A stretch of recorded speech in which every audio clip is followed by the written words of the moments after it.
Hoy quiero contarte una historia que no trata solo de trabajo y pereza, trata del corazón humano delante de Dios, trata de decisiones que parecen pequeñas, pero que revelan si confiamos en el Señor o en nosotros mismos, y sobre todo, trata de cómo toda bendición verdadera viene únicamente de Dios. Si este mensaje llega a tu vida en un momento de lucha, quédate hasta el final, y después de escuchar, suscríbete al canal Cerca de Dios para seguir recibiendo palabra viva que fortalezca tu fe cada día. Dos hermanos recibieron la misma herencia, la misma tierra fértil, la misma casa sencilla, las mismas herramientas que su padre había usado durante años. Humanamente hablando, comenzaron desde el mismo punto, pero espiritualmente no estaban en el mismo lugar. Uno de ellos entendía algo esencial, el otro no. La Escritura dice en Proverbios capítulo 10 versículo 4, la mano negligente empobrece,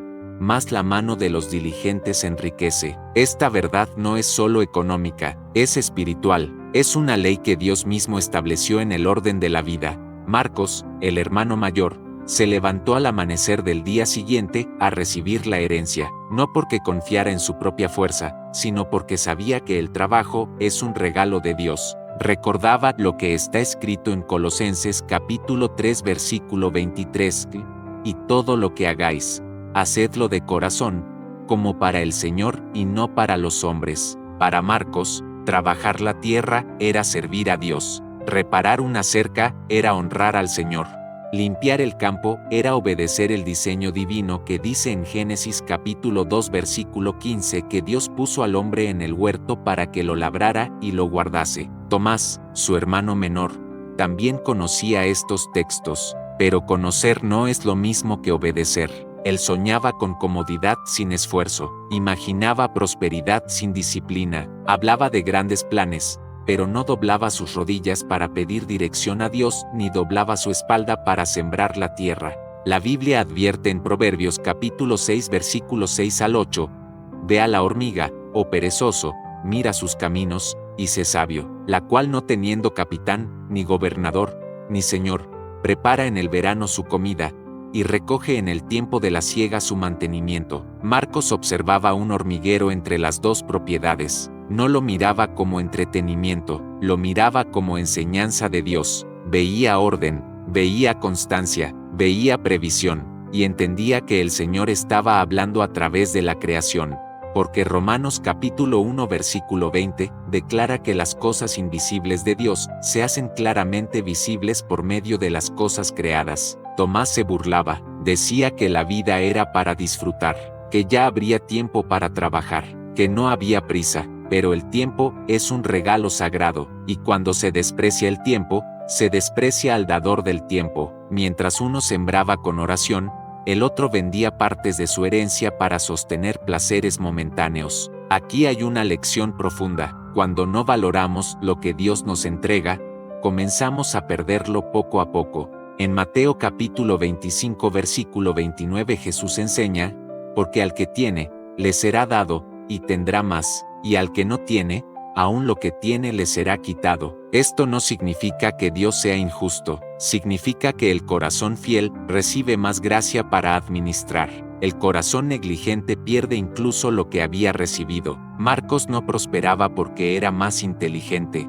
prosperaba porque dependía de Dios, oraba antes de sembrar, agradecía después de cada pequeña cosecha, reconocía que sin la bendición del Señor nada crecería. El Salmo 127 versículo 1 dice, si Jehová no edificare la casa, en vano trabajan los que la edifican. Marcos trabajaba, sí, pero sabía que el crecimiento venía de Dios. Como dice Primera de Corintios capítulo 3 versículo 7, así que ni el que planta es algo, ni el que riega, sino Dios, que da el crecimiento. Tomás, en cambio, confiaba en el dinero rápido, vendía tierra para sostener una ilusión. Pero el dinero sin sabiduría es como agua en manos abiertas, se escapa. Proverbios capítulo 21 versículo 5 afirma, los pensamientos del diligente ciertamente tienden a la abundancia, mas todo el que se apresura alocadamente, de cierto va a la pobreza. El verano pasó, y con él,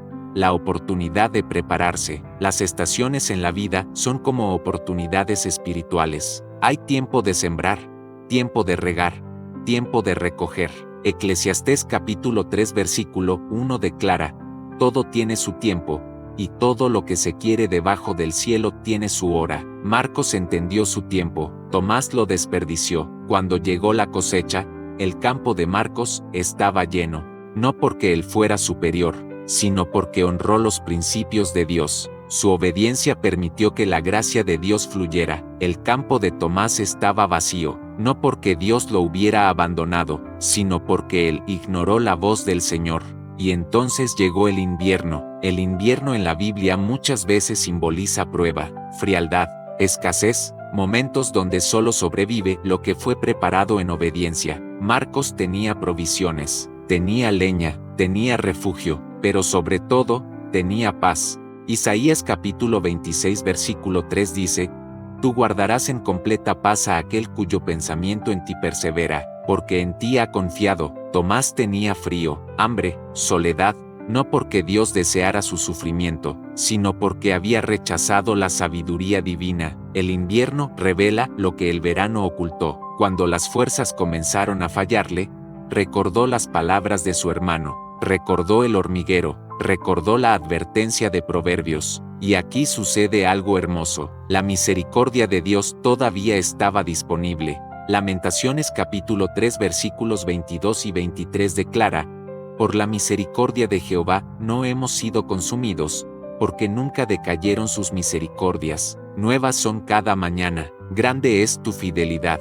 Tomás decidió levantarse, no solo físicamente, espiritualmente, decidió reconocer su error.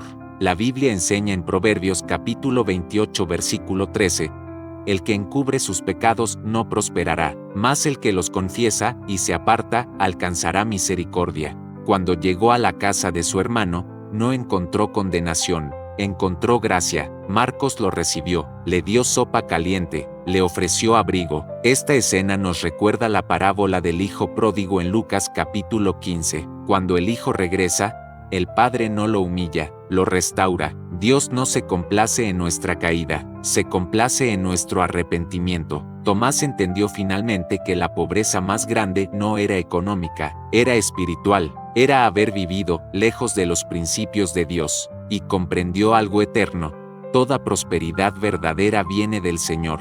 Deuteronomio capítulo 8 versículo 18 dice: sino acuérdate de Jehová tu Dios, porque Él te da el poder para hacer las riquezas. No es la fuerza humana, no es la inteligencia humana, es Dios quien capacita, es Dios quien sostiene, es Dios quien prospera. Esta historia no es sobre agricultura, es sobre el alma. Hay personas que están en verano espiritual, tienen fuerza, oportunidades, salud, pero desperdician el tiempo, piensan que siempre habrá otra temporada. Hay otros que, aun en tiempos favorables, buscan a Dios, trabajan con diligencia y se preparan espiritualmente. El invierno llega para todos: pruebas, enfermedades, crisis, dificultades. La diferencia está en quien edificó sobre la roca. Jesús dijo en Mateo capítulo 7 versículos 24 al 27 que el que oye sus palabras y las hace es como el hombre prudente que edificó sobre la roca. Vinieron lluvias, soplaron vientos,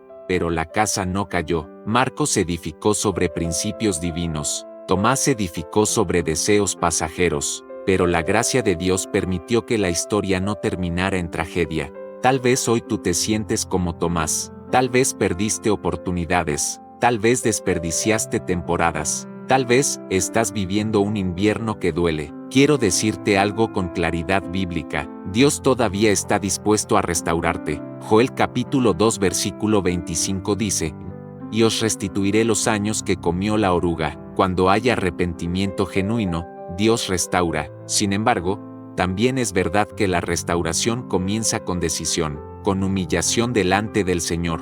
Santiago capítulo 4 versículo 10 declara: humillaos delante del Señor, y Él os exaltará. Tomás tuvo que reconocer su error. No culpó al clima, no culpó a su hermano, no culpó al destino, reconoció su negligencia. Ese es el primer paso hacia la transformación, y desde ese día comenzó un nuevo proceso. Ya no trabajaba por orgullo, trabajaba con gratitud. Ya no soñaba con atajos, buscaba dirección divina, porque entendió que la verdadera riqueza no es acumular bienes, es vivir alineado con Dios. Primera de Timoteo capítulo 6 versículo 6 afirma: pero gran ganancia es la piedad acompañada de contentamiento. La diligencia no es solo trabajar más, es trabajar con Dios, es obedecer a Dios, es honrar a Dios en cada decisión. Hoy el Señor te preguntas: ¿en qué estación estás viviendo? ¿Estás sembrando o solo soñando? ¿Estás obedeciendo o postergando? Recuerda que cada día es una semilla. Gálatas capítulo 6 versículo 7 dice: no os engañéis, Dios no puede ser burlado, pues todo lo que el hombre sembrare, eso también segará. Si siembras disciplina con dependencia de Dios, cosecharás estabilidad. Si siembras negligencia, cosecharás escasez. Pero incluso si hoy estás en invierno, la misericordia del Señor puede encender un fuego nuevo en tu corazón. Decide hoy caminar con diligencia espiritual. Ora, trabaja, confía, honra a Dios en lo pequeño, porque como enseña Lucas capítulo 16 versículo 10, el que es fiel en lo muy poco, también en lo más es fiel. Si este mensaje habló a tu corazón, escribe en los comentarios: hoy elijo obedecer a Dios con diligencia. Suscríbete acerca de Dios para seguir creciendo en la palabra. Comparte este mensaje con alguien que necesite despertar espiritualmente. Y nunca olvides esto: no es tu fuerza la que te sostiene, no es tu inteligencia la que te prospera, es la gracia de Dios obrando en cada paso de obediencia. Que el Señor te conceda sabiduría como la hormiga, humildad como el hijo que regresa, y diligencia como el siervo fiel. Permanece cerca de Dios, porque solo en Él hay verdadera provisión, verdadera paz y verdadera prosperidad.